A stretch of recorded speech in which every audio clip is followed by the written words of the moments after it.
Très chers frères et sœurs en Christ et vous tous qui nous regardez, que la grâce et la paix de notre Seigneur et Sauveur Jésus-Christ soient avec nous tous. Alors par la grâce de Dieu, aujourd'hui nous sommes à notre 9e capsule de notre thème sur la foi et nous continuons de répondre à notre question: pourquoi la foi est-elle indispensable? Aujourd'hui, nous allons lire Hébreux 11, verset 3. C'est par la foi que nous reconnaissons que le monde a été formé par la parole de Dieu, en sorte que ce qu'on voit n'a pas été fait de choses visibles. Amen. Alors la dernière fois, nous avions dit que la foi est indispensable parce qu'elle nous permet d'avoir un bon témoignage au milieu des hommes et de trouver grâce à leurs yeux, de sorte que par ce témoignage, beaucoup sont attirés à Christ. Alors dans le passage de Hébreux 11, verset 3 que nous venons de lire, nous tirons une autre raison pour laquelle la foi est indispensable. La foi est indispensable car elle nous permet de croire que Dieu est le créateur et le régisseur du monde invisible ou spirituel duquel toute chose visible découle. En effet, Dieu que nous adorons est esprit. Et étant fait à l'image et à la ressemblance de Dieu, nous sommes aussi des esprits premièrement. En réalité, nous sommes des esprits possédant une âme et vivant dans un corps. Le corps mortel nous a été donné comme instrument pour agir sur la terre. Mais il n'y a pas que les êtres humains qui tirent leur source du monde invisible.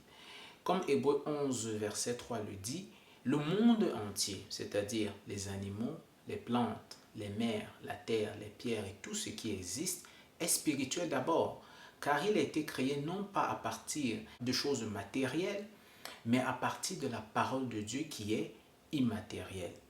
On comprend donc que ce que nous voyons, ce que nous sentons, ce que nous touchons et ce que nous recevons n'est qu'une matérialisation des choses invisibles, de sorte que pour posséder quelque chose sur la terre, il faut d'abord l'avoir reçu de Dieu dans le ciel.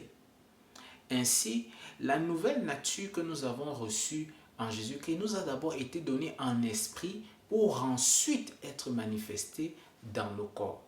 Et c'est aussi en esprit que nous sommes cohéritiers avec Christ et que nous possédons les bénédictions célestes de Dieu pour les manifester sur la terre, tel qu'il est dit dans Éphésiens 1, verset 3, « Béni soit Dieu, le Père de notre Seigneur Jésus-Christ, qui nous a bénis de toutes sortes de bénédictions spirituelles dans les lieux célestes en Christ. » Or, si la Bible dit que ces bénédictions sont dans les lieux célestes que nous ne voyons pas, c'est donc uniquement par la foi que nous pouvons regarder à Dieu qui est aux cieux, attendant de lui la réponse à nos besoins sur la terre.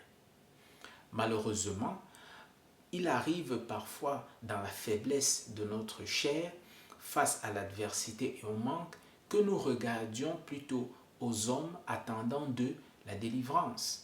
Et ce n'est qu'après avoir choisi notre voie que nous pensons à prier comme pour imposer à Dieu notre solution.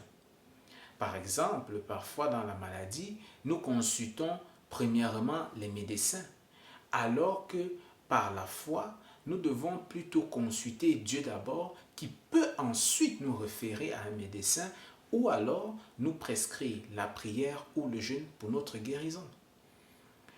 Et cela est valable pour tous les aspects de notre vie, le travail, le couple, la famille, les études, les affaires, le ministère, en toutes choses. Nous devons premièrement nous tourner vers Dieu et attendre de lui la réponse à notre besoin. Et cela n'est pas une option pour le chrétien qui veut pleinement jouir des grâces de Dieu. C'est le fondement même d'une vie chrétienne épanouie, tel qu'il est dit dans le psaume 34, verset 6, « Quand on tourne vers lui les regards, on est rayonnant de joie et le visage ne se couvre pas de honte. » Donc, celui qui renverse ce fondement par son incrédulité, pensant qu'il y a des domaines de sa vie qui n'appartiennent pas à Dieu ou qu'il pense pouvoir gérer sans Dieu, se prive lui-même des projets de bonheur qui lui sont destinés. Mais la volonté de Dieu n'est pas que nous soyons couverts de honte et aux prises au désespoir et au désarroi, mais sa volonté est que tous les jours de notre vie, nous soyons débordants de joie. Alors, quelles leçons tirons-nous aujourd'hui?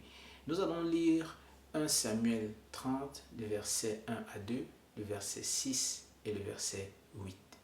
Lorsque David arriva le troisième jour à Tiglath avec ses gens, les Amalécites avaient fait une invasion dans le Midi et à Tiglath. Ils avaient détruit et brûlé Tiglath après avoir fait prisonnier les femmes et tous ceux qui s'y trouvaient, petits et grands. Ils n'avaient tué personne, mais ils avaient tout emmené et s'étaient remis en route. David fut dans une grande angoisse, car le peuple parlait de le lapider, parce que tous avaient de l'amertume dans l'âme, chacun à cause de ses fils et de ses filles. Mais David reprit courage en s'appuyant sur l'Éternel, son Dieu. Et David consulta l'Éternel en disant, « Poursuivrai-je ces troupes? L'atteindrai-je » L'Éternel lui répondit, « Poursuis, car tu atteindras et tu délivreras. » Amen. Alors, l'attitude de David dans cet épisode de sa vie m'a toujours fasciné. La Bible nous dit que David et ses hommes, tandis qu'ils résidaient encore dans le pays des Philistins, étaient en train de retourner à Tiglath après que les princes des Philistins eurent refusé qu'ils se battent à leur côté contre Israël de peur qu'ils se retournent contre eux.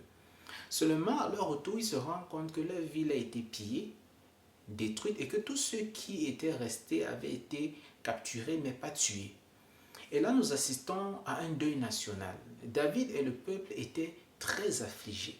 Et le peuple, dans sa tristesse, voulut tuer David, oubliant que lui-même, il avait perdu sa famille.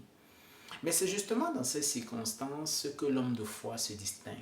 Parce que la Bible dit que David reprit courage. Non pas en s'appuyant sur son armée, mais en s'appuyant sur l'Éternel. Parce que David croyait que rien n'échappe à Dieu et qu'il est toujours au contrôle de tout ce qui nous arrive de bien ou de mal. Et David, croyant cela, consulte l'Éternel sur ce qu'il doit faire.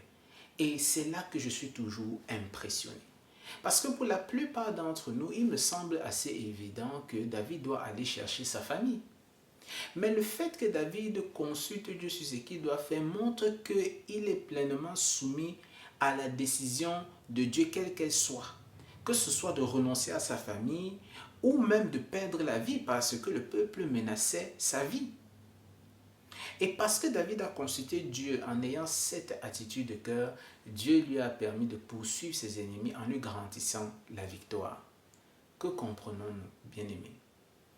Il n'est aucune difficulté, aucun défi, aucun traumatisme, aucun deuil qu'on ne puisse surmonter avec le Seigneur Jésus-Christ. Il suffit de lui remettre nos soucis, de le mettre en avant dans nos défis et de nous soumettre totalement à lui pour toujours avoir la victoire. Seigneur Dieu, nous te prions de nous faire la grâce, en toutes circonstances, bonnes ou mauvaises, de toujours garder les yeux fixés vers toi, au nom de Jésus-Christ. Amen. Que le Seigneur vous bénisse.